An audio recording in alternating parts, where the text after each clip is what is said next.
In Uganda, we are just out of elections. And what I'm going to talk about today, most of you can relate. Most Ugandans have been at an event where a politician comes to speak and you're like, but it is a barrio. Why is he campaigning? Or sometimes you are at a wedding and someone speaks and you're like, but is he lecturing us? So in this video, I'm going to tell you the 3 types of speeches that you can deliver, and then I'm going to tell you where and when and how to deliver them in precise. Speech type number 1 is an informative speech. Now, this is a speech you deliver when your job is to provide information and your objective is to achieve intelligibility or comprehension. This is usually done in classrooms, in trainings, news, and settings like that, where you don't actually mind about how people act upon the message you're delivering for as long as they've understood it. Second type of a speech is called a persuasive speech. Now, a persuasive speech is geared towards getting people to do something or to change their mind. That means to either inspire them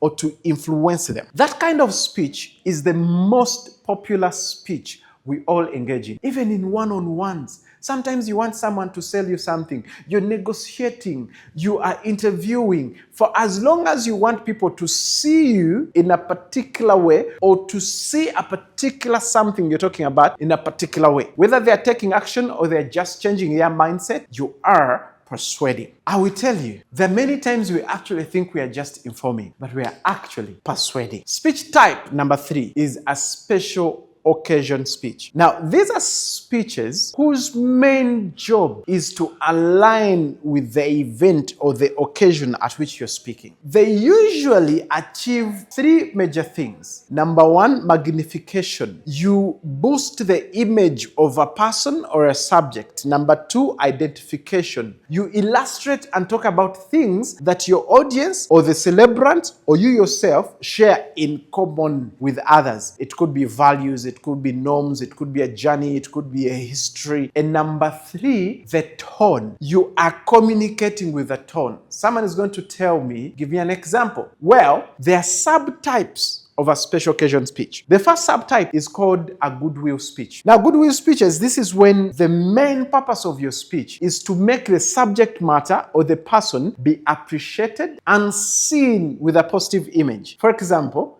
an eulogy. Have you ever been an eulogy and they deliver a speech that speaks against the person? No. Introductions. When they're introducing someone, as you have heard, goodwill, we only talk about good things about the person. That is a speech of goodwill. Those are the same speeches we give at weddings. Then we have a speech of courtesy. Now, this is a speech that we deliver with the purpose of achieving politeness and abiding by norms. If you're going to deliver welcoming speeches, like you're welcoming people for coming, you're going to deliver a toast, you're going to bid farewell, like you're doing it out of courtesy, you're doing it because norms say you must welcome people. And lastly, we have an entertainment speech. The entertainment speech is sometimes called an after-dinner speech. This is a speech that you deliver without particularly any structure. It is for humor, making people light up and also be happy. So my friend, next time you're going to deliver a speech, ask yourself, are you delivering informative speech? Then make sure you do not persuade people. Are you delivering a persuasive speech? Then make sure you just don't provide information. It has to have a call to action. Are you delivering a special occasion speech? Then make sure it aligns with the event. Do not deliver pep talk at a barrier. That said, if you want in-depth on how to structure, develop these speeches, we usually have free master classes every Sunday evening, and you can join in by just clicking the sign up button above my name. Otherwise, if you found any value in this video, I'm going to request you that you share it. See you